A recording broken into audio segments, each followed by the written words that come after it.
ler apenas os 3 primeiros versículos, 13, 14 e 15.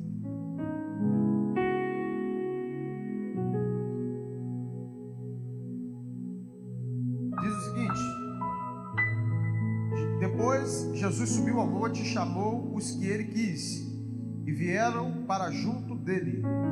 Então designou 12, aos quais chamou de apóstolos, para estarem com ele e para os enviar a pregar e a exercer a autoridade de expulsar demônios. Versículo 13, mais uma vez: depois Jesus subiu ao monte e chamou os que ele quis, e vieram para junto deles. Senhor, nós te damos graças pela tua palavra. Fale aos nossos corações uma vez mais, não que merecemos, mas por graça e misericórdia, em nome de Jesus. Amém. Bom, nós hoje vamos falar um pouquinho sobre discipulado. Aliás, vamos aprender um pouquinho com o maior discipulador da história. Quem foi o maior discipulador da história? Sei que você não tem dúvida: Jesus.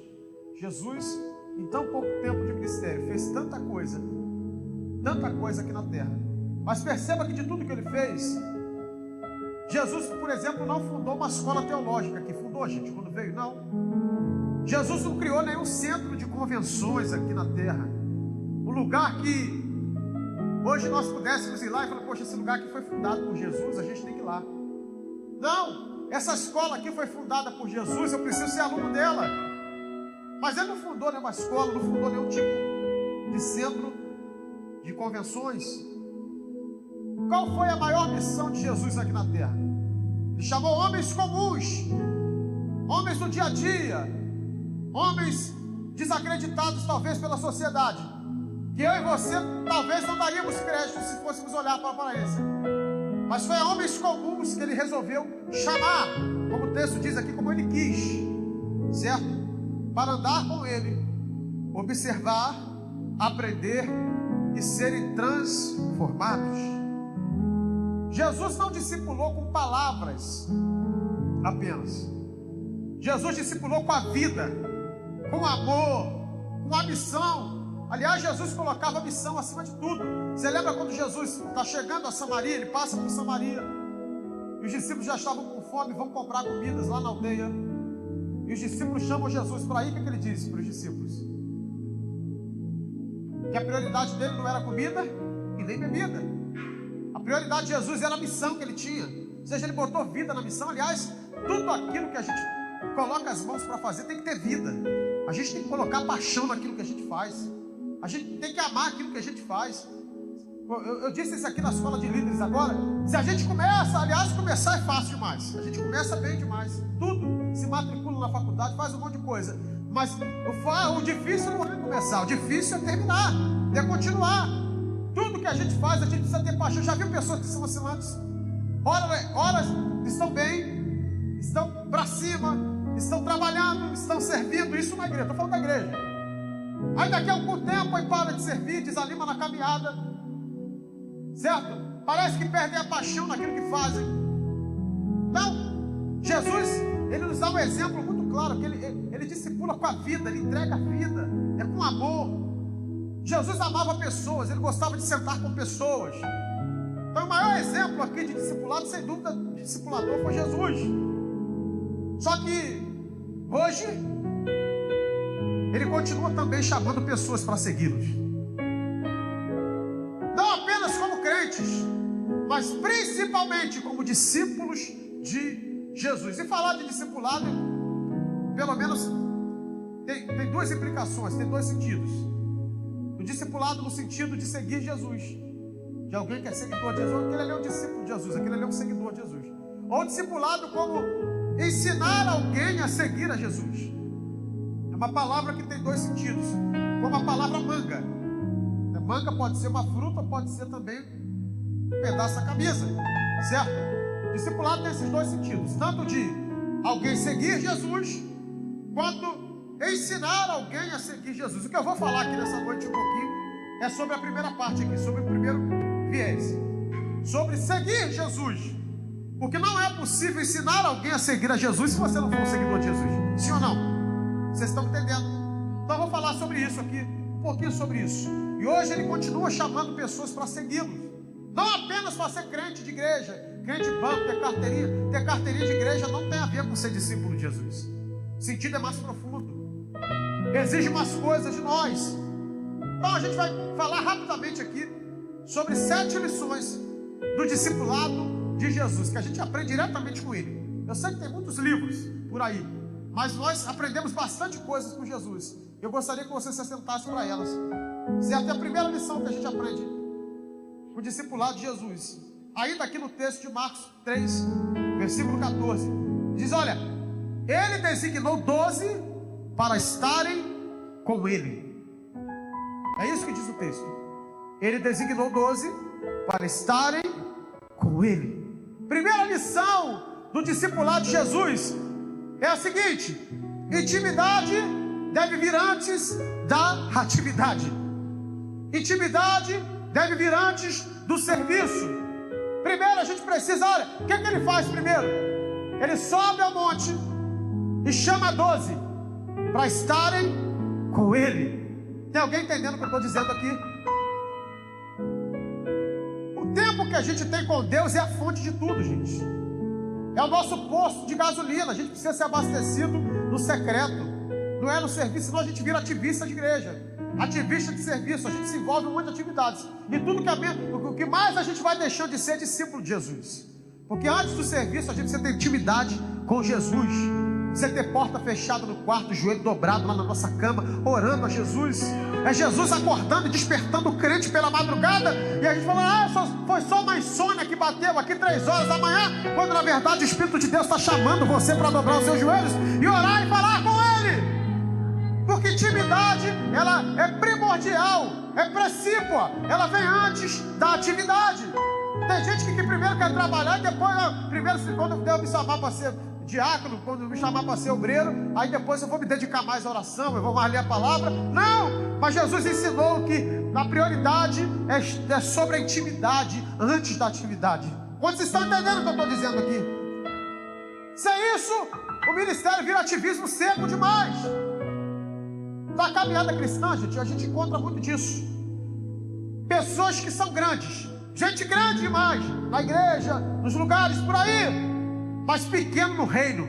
É grande na igreja, mas o reino não conhece o nome. Aí tem gente que é pequena na igreja, que é a irmãzinha, que ninguém nem sabe o nome. Aí quando vai se referir a ela, não sabe nem o nome, aí chama da irmãzinha do coque, que ninguém conhece na igreja, mas no reino é conhecida por Jesus. Será que o seu nome é conhecido no reino?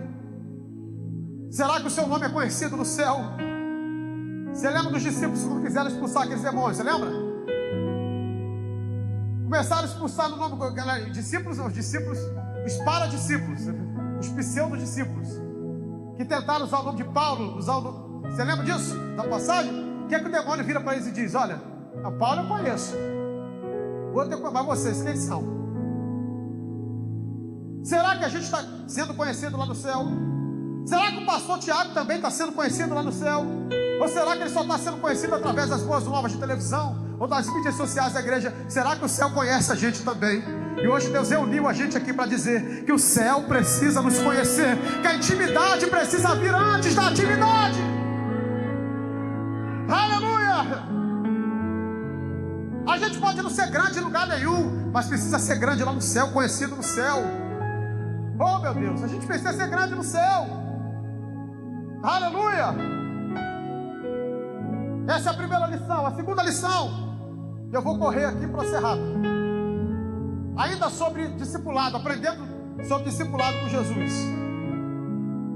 Depois que ele designa os 12 para estarem com ele, para estar pertinho dele, para ter intimidade com ele. Aí sim, ainda no versículo 14, Jesus os envia. Primeiro a intimidade, depois o serviço, depois a tarefa, depois a missão. Aí ele os envia. Qual é a segunda lição? Jesus nos dá uma lição bem clara sobre multiplicação e não retenção. Jesus formava discípulos para multiplicar o reino, não é para fechar o reino numa bolha em si mesmo. O cristianismo ele nasce no berço do judaísmo, mas O reino era maior, tanto é que era tão maior que Jesus não queria que parasse nele. Ele mesmo diz: olha, eu estou indo, mas vocês farão obras maiores do que as minhas também. Porque não pode parar e a gente não pode reter. Sobre reino, o assunto sobre reino aqui é assunto de multiplicação. Você precisa multiplicar aquilo que você está recebendo aqui. Aí Jesus diz: envia essa segunda lição. A segunda lição sobre discipulado com Jesus é que a igreja precisa estar focada na multiplicação. Multiplicação de crentes, gente. É bom demais, eu sei que a igreja está enchendo de crente. É tão bom quando vem outros irmãos de outros lugares, de outras igrejas. Mas a gente corre um perigo muito grande se a gente se acomodar com isso, achar que está bom demais. Que os bancos da catedral estão todos lotados. Aqui são 500 cadeiras. O dia que a gente achar que o dia que o culto aqui tiver 500 pessoas sentadas, a gente vai fazendo 4 cultos aqui no domingo, como acontece na nossa igreja mãe em Belém do Pará. Culto 7 da manhã, culto 9, culto 17 horas, depois 19. O dia que a gente achar que isso está bom, de crente está tudo ótimo, está tudo perfeito, glória a Deus, número de pessoas subindo, mas não tiver não crente, a gente deixar de se preocupar com não crente que está lá fora, nós não estamos cumprindo o nosso papel. Nós estamos pecando na nossa missão. Qual é a nossa missão? Multiplicar, mas multiplicar discípulos. Multiplicar de pessoas não crentes e decidindo para Cristo. Pessoas afastadas voltando para a comunhão do reino também. Será que você tem alguém que está aprendendo com você? Será que você tem alguém que está sendo discipulado ou que está discipulando você também? Porque discipulado é tão profundo que a gente que é crente precisa ser discipulado também. Vou fazer a pergunta que eu fiz no outro culto aqui. Quem já foi discipulado por alguém? Alguém caminhou contigo assim, lado a lado? Levanta a sua mão assim. Vou fazer uma outra pergunta. Quem já aceitou Jesus, ou se Deus seguiu para Cristo através de programa de televisão? Cristão? Ninguém. Uma pessoa. Quem aceitou Jesus, por exemplo, ouvindo programa de rádio aqui? Evangélica? Ninguém. Certo? Quem aceitou Jesus aqui porque ganhou um folheto na rua, com o endereço de uma igreja e depois foi para a igreja? Alguém aqui? Está ali o pastor, está aí. Agora, quem veio para Jesus por meio do relacionamento com alguém? Veio porque um amigo convidou, a mãe levou. Relacionamento, entenda por isso. Em todas as esferas. Todo mundo aqui. Todo mundo quase. A maioria. Porque discipulado implica relacionamento. A gente precisa se relacionar com as pessoas. É tempo de mesa, a gente tem falado muito sobre isso aqui e vai continuar falando, que a gente não pode esquecer de questões basilares. É tempo de mesa. Jesus ensinou para a gente aqui, quando ele queria discipular alguém, o que ele fez, gente? Levou a gente para a mesa. O que ele fez com Zaqueu? Zaqueu, desce depressa, hoje convém pousar na tua casa. Hoje eu vou fazer refeição, vou jantar com você lá. Foi ou não foi, gente? Ele sentou à mesa, relacionamento. Jesus investiu o tempo dele. Ah, mas tem tantos lugares para visitar. Tem toda a Palestina. Não, Jesus focou no... Falou, não, precisa investir tempo aqui. Não te abraça o mundo todo e não faz nada. Né? Então meu irmão já chegou para mim aqui e falou assim: pastor, quando é que a gente vai para a África? Vai para não sei aonde? Não, irmão, nós vamos. Mas precisa primeiro ser discipulado. Precisa primeiro aprender a ser crente. Precisa investir tempo nas pessoas. Falei, já evangelizou alguém lá no seu prédio, meu irmão? Não, passou lá no meu prédio, não, eu quero ir lá na África, que é novo. Olha quanta gente tem para ser alcançada, gente, perto da gente. E a gente tem mania de achar que a gente vai alcançar gente que a gente não conhece. Mas quando na verdade a maioria das pessoas que vem para Jesus vem por meio de relacionamento. São pessoas que estão próximas da gente. Jesus foi para a mesa com Zaqueu. O texto diz que no mesmo dia Zaqueu já respondeu o evangelho. Falou, preciso agora mudar, preciso devolver tudo que eu roubei de todo mundo aí. Tem que ser hoje. Que sabe, se eu não devolver hoje, nem durmo, não consigo nem dormir. O evangelho me confrontou de tal maneira que eu preciso mudar de vida hoje. Jesus fez isso. Tem mais gente que Jesus levou para a mesa? Ixi, bastante. Além dos 12 discípulos, de vez em quando sentavam à mesa com ele. Lembra dos discípulos no caminho de Emaús também? Jesus, no final das contas, para lá na mesa e se revela para eles na mesa. Por que na mesa? Porque na mesa tem revelação também. Jesus se revela na mesa. Aleluia. Tem gente que quer revelar Jesus na vida de alguém crucificando a pessoa. Mas percebe que Jesus, quando quer explicar para eles sobre a crucificação, que eles não tinham entendido, não crucifica de novo. Alguém, ele leva eles para a mesa, vai explicar, porque na mesa tem revelação de Deus, tem comunhão, tem relacionamento. Deus está chamando a gente para isso, meu irmão, para uma multiplicação. Tem alguém aprendendo com você? Você está investindo tempo em alguém? Ou alguém está investindo tempo em você? Você parar para pensar nisso? Pergunta retórica, só para a gente pensar, não precisa responder não. Terceira lição sobre discipulado com Jesus, usando os textos aqui de Mateus 16, 23 e de Lucas 9, 54 e Mateus 16, 23, quando Jesus está dizendo sobre a sua morte e ressurreição iminentes. Já ia acontecer. Ele falou, vou morrer, é necessário que o Filho do Homem morra. Está explicando isso para os discípulos. Aí o que Pedro disse para ele? Não, Senhor, deixa que eu vou no teu lugar. Lembra daquela história toda? O Senhor não pode ir, não. Se eu morrer, não faz isso. Não. O que Jesus faz com ele? No versículo 23. Para trás de mim, Satanás. Você para mim é uma pedra de tropeço, porque não leva em consideração as coisas de Deus, e sim a dos homens. Por quê? Aí no Lucas 9, 54, vendo isso, os discípulos Tiago e João perguntaram isso sobre os samaritanos, lembra? O Senhor quer que a gente mande descer fogo do céu e acabe logo de consumir os samaritanos? Os discípulos estavam enxergando com a ótica humana, queria partir pro fight. Só que no 55 ele diz o seguinte: mas Jesus os repreendeu.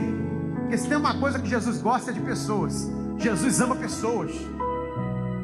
Então, o que a gente aprende com Jesus aqui? Acerca do discipulado. É um confronto que transforma. Aliás, evangelho tem confronto, sim. Evangelho tem confronto. Às vezes a gente tem que entrar na igreja e o evangelho mexer com a gente de tal maneira que a gente sai daqui triste. Triste, porque a gente precisa mudar, precisa melhorar. Precisa ser confrontado, um confronto, mas um confronto que traz paz de espírito também. Então, terceira lição de discipulado com Jesus é sobre o confronto que transforma. Quem não aceita confronto nunca será transformado. Quantos aqui foram transformados pelo Senhor Jesus aqui? Quantos já tiveram suas vidas confrontadas? Sabe aquele pecado de estimação que a gente tinha? Aquela coisa que a gente fazia antes de Jesus alcançar a gente. Um dia a gente foi confrontado pela mensagem do Evangelho, e aquilo que a gente fazia a gente não faz mais. Quem adulterava diante do Evangelho não adultera mais. Quem mentia diante do Evangelho foi confrontado e não mente mais. Quem fazia falcatrua, arrumava situações, dava jeitinho, diante da cruz de Cristo, do Evangelho de Cristo não faz mais. Porque foi confrontado não por palavras humanas, mas foi confrontado por um Evangelho que transforma. Deixa eu dizer um negócio para você. O Evangelho que a gente prega ainda transforma. A palavra que você tem aí na sua mão ainda transforma. Ainda é a palavra de Deus. Tem gente por aí que está dizendo que ela contém a palavra, que ela se torna a palavra, mas nós continuamos pregando que ela é a palavra de Deus. Se nós chegamos até aqui em 2025, 2000 anos depois de cristianismo, com essa palavra, é porque essa palavra ainda continua transformando em corações e mentes. O discipulado é disso, é um confronto que transforma. Não fuja do confronto espiritual, meu irmão. O confronto espiritual é o bisturi do céu, moldando o caráter da gente, moldando e modelando o caráter da gente. É como o louvor que a gente cantou hoje. Eu quero ser Senhor amado, como um vaso nas mãos do oleiro. Quebra minha vida, quebra minha vida e me faça de novo. Eu quero ser, eu quero ser um vaso novo. Isso, sobe 2 tons aí. Isso, não veio, então ficou para outra. Próxima lição que a gente aprende com Jesus sobre discipulado. Em Lucas capítulo 19, versículo 10 diz: o Filho do Homem veio buscar e salvar o que se havia perdido. O que ele veio fazer aqui, Jesus? Ele veio o quê? Buscar e salvar. Veio buscar e salvar. Sim ou não? É o que diz a palavra. Qual é a quarta lição que a gente aprende com o discipulado de Jesus? Que o discipulado de Jesus não é um discipulado apenas informativo, que instrui, mas é um discipulado primordialmente que salva pessoas. Não adianta só informar. Você lembra do texto da grande comissão? É o seguinte: ide fazer discípulos de todas as nações, batizando-as e ensinando o quê? Ensinando a fazer o quê? Só ensinando elas, tá bom. Ensinar é bom, informar, ensinar é informar, sim ou não? Ele falou só isso? Não, ele diz ensinando-as a guardar. Guardar o quê? Tudo o que aprendeu de Jesus. Tudo. Então, o discipulado que Jesus nos ensinou é um discipulado que não é apenas informativo, instrutivo, para instruir o não crente, alguém que precisa decidir para aqui, só para nós que somos crentes. Mas é um discipulado que salva. É um discipulado cujo foco é na eternidade, não naquilo que Jesus pode fazer aqui agora. Tem alguém entendendo o que eu estou querendo dizer aqui, gente? Porque às vezes a gente vai discipular um não crente, a gente está mais preocupado na mudança de vida dele aqui na terra, em tudo que Deus pode fazer. Pode fazer ou não pode? Pode. Deus tem poder de fazer e mudar tudo. Isso nós cremos piamente no poder do Evangelho. Só que a gente às vezes foca mais nisso, naquilo que Deus pode fazer. Atenção sua aqui. Sei que a missão criança está entrando aqui, mas volte sua atenção para cá. Isso. Discipulado que salva. É como aquela história do paraquedas. Não sei se você já ouviu. Você chega num avião e pede para uma pessoa, um passageiro, durante aquela viagem, uma viagem comercial tranquila, como qualquer uma, que a gente pega esse jogo comercial, e diz para o passageiro que ele tem que colocar um paraquedas a viagem toda e ficar com aquele paraquedas nas costas. Gente, aquilo ali vai incomodar demais. Você gostaria de ficar com paraquedas? Pelo contrário, quando a gente vai viajar de avião, a gente leva até aquela almofadinha de pescoço. A gente quer ficar à vontade. Até quem tem dinheiro, assim igual o pastor Edilson, assim, gosta logo de primeira classe. É só viagem de primeira, vai para a Europa só de primeira classe. A gente quer um voo confortável, um voo tranquilo, quer dormir, se possível, acordar lá. Eu sou assim, eu gosto de entrar no avião, dormir e acordar lá. É mais tranquilo, certo? Aí você diz para a pessoa assim: você tem que colocar um paraquedas. Você vai com paraquedas nas costas aqui no assento, mesmo vai ser incômodo demais. A comissária de bordo vai passar, ainda derrama um cafezinho nele, que é da turbulência. Aí ele vai ficar mais chateado ainda, mais triste ainda, com aquela viagem, perguntando e questionando por que ele tem que ficar aqui nas costas. Parece que é isso que a gente faz com as pessoas. A gente acha que apresenta Jesus dessa forma, como incômodo, alguém que vai ficar incomodando a gente, vai ficar atrapalhando a gente. Agora você pega uma pessoa lá fora e diz para ela o seguinte: olha, coloca o paraquedas no avião, porque o avião vai cair a qualquer momento.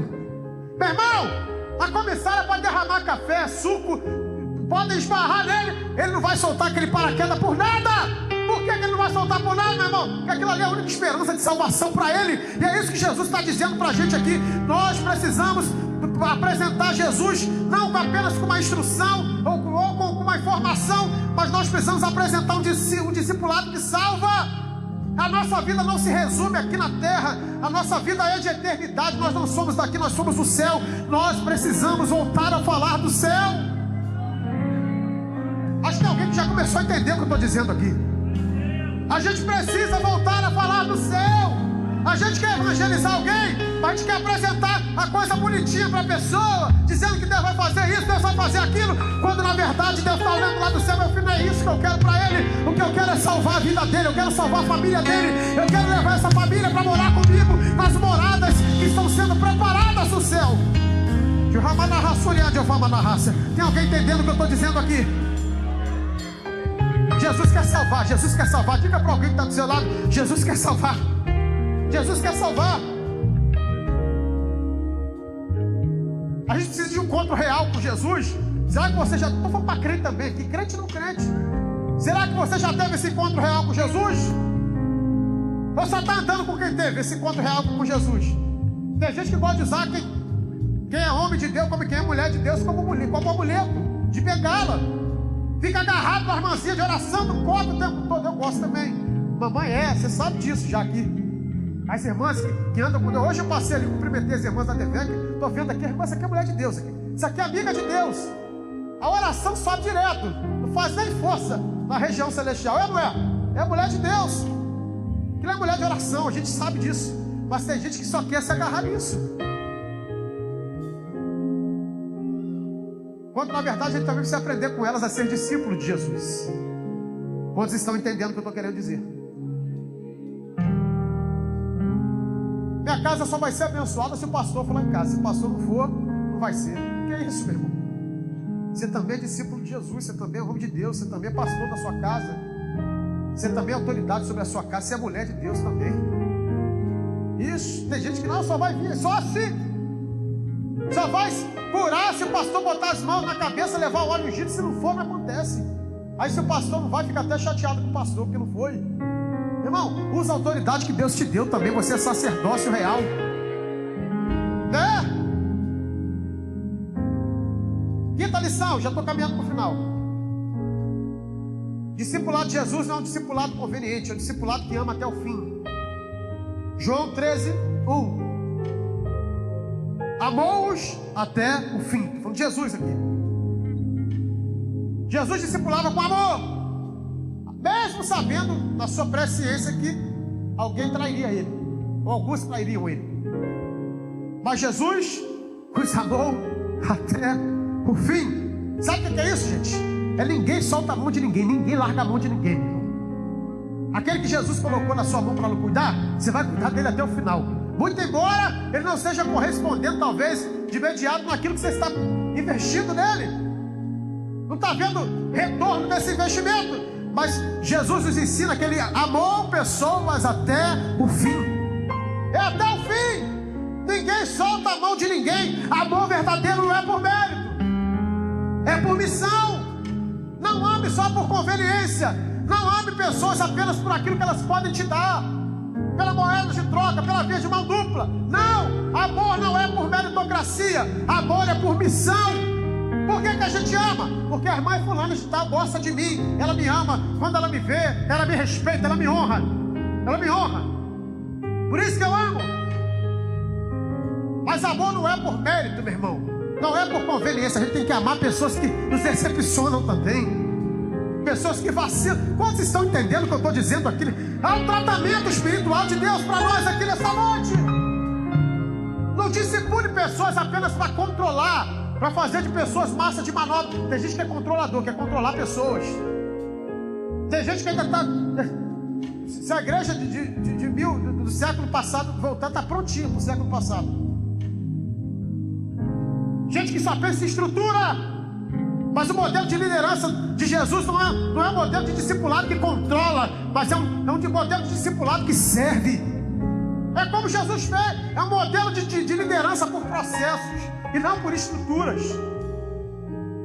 O que se pensa hoje? Pensa em não, vamos fazer um negócio aqui, vai primeiro um templo, depois a gente monta uma liderança, depois a gente vai atrás do povo. Não. O modelo de liderança de Jesus primeiro está com as pessoas, ele primeiro começa na base.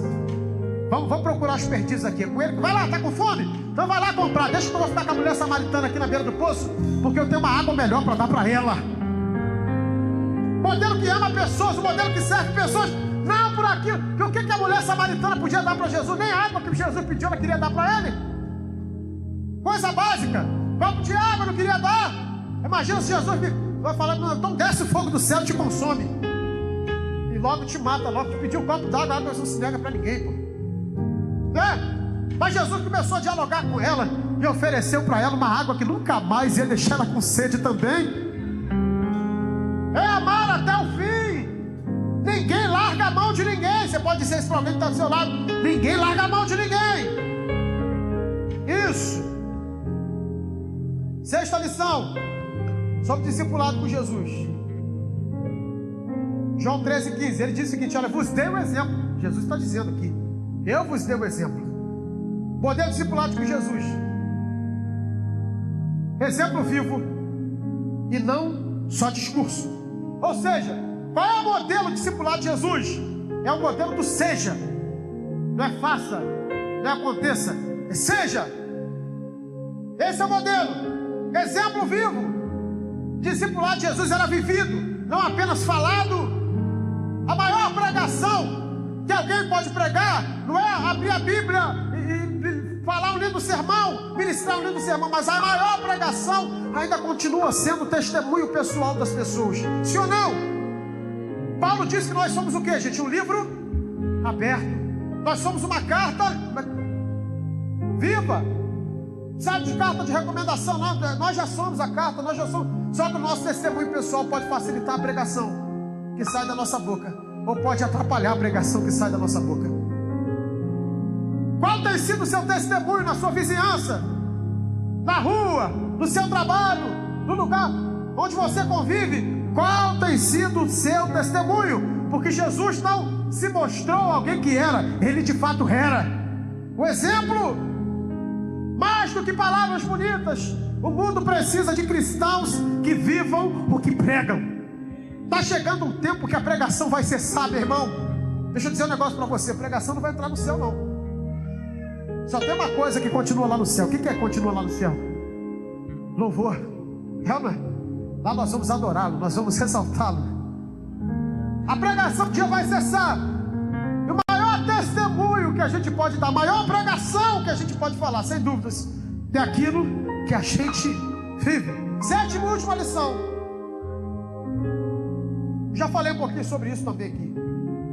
Mas é a missão acima do conforto. Assim como o Pai me enviou, disse Jesus em João 20, 21, eu também vos envio. Ser discípulo, gente, é estar numa missão. Discipulado que não tira a gente da zona de conforto não é de Jesus, pode ter certeza disso. Quem quer seguir Jesus precisa entender que não há cruz confortável. Ou você acha que há alguma cruz confortável? Você acha que a cruz era light para Jesus? Pregos de 13 a 18 centímetros cravados. Você acha que tinha algum conforto na cruz? O que Jesus disse dos textos mais lindos? Que tem tudo a ver com o discipulado. Se alguém deseja me seguir, o que ele disse? Negue-se a si mesmo, tome a sua cruz e me siga. Tem gente achando que essa cruz aí é a cruz de Jesus. Mas sabe que cruz é essa aqui que Jesus está dizendo? É a cruz do nosso eu. É a gente mesmo, gente. Difícil é a gente vencer o nosso eu. Mas Paulo deu uma das maiores declarações que possam existir. O que ele disse? Já não vivo mais eu, mas Cristo vive em mim. E a vida que agora vivo, ele vive o quê, gente? Na fé do Filho de Deus. Que cruz é essa? É a cruz do nosso eu. Discipulado tem tudo a ver com isso. Porque discipulado tem a ver com esmagar as nossas vontades, os nossos desejos, para cumprir a missão e a vontade que Deus designou para a gente. Gente, nós somos de eternidade. Tudo aquilo que a gente vive aqui na terra tem prazo de validade. Um dia vai acabar, um dia vai vencer. Até um milagre que você possa receber de Jesus, um dia vai se encerrar. No dia do caixão, foi curada do câncer. Glória a Deus, aleluia. Deus faz, é testemunho lindo e maravilhoso. Deus continua curando, ele é Jeová Rafá. Se ele, por exemplo, quiser curar aqui hoje, ele cura também. Mas o dia que o caixão fechar e for sepultado, o milagre está encerrado ali. Mas tem o maior milagre, que é um milagre eterno, que é o milagre da salvação, é um milagre de eternidade, para o qual Deus nos chamou. É o milagre da eternidade. Se eu fosse você, levantava do seu lugar e ficava de pé. Se você acredita no milagre da salvação, que um dia te alcançou e que também continua tendo o poder de alcançar alguém que está lá fora perdido e precisa estar aqui também, participando da mesa com Jesus. Se você acredita no milagre da salvação, você pode agradecer nesse momento. Eu gostaria de convidar você nesses 20 segundos finais que me restam, que você agradeça a Deus. Obrigado, Jesus, pela salvação. Ter carro é bom, ter casa é bom demais, ter emprego é bom, mas não há nada melhor do que a salvação. Não há nada melhor que a comunhão contigo. Não há nada melhor do que ter intimidade contigo. É na intimidade que Jesus revela pra gente coisas que não são conhecidas ou dadas a conhecer a outras pessoas. Você pode agradecer a Ele nessa noite. Isso, agradeça a Ele. Exalte o nome dEle. Celebre o nome dEle.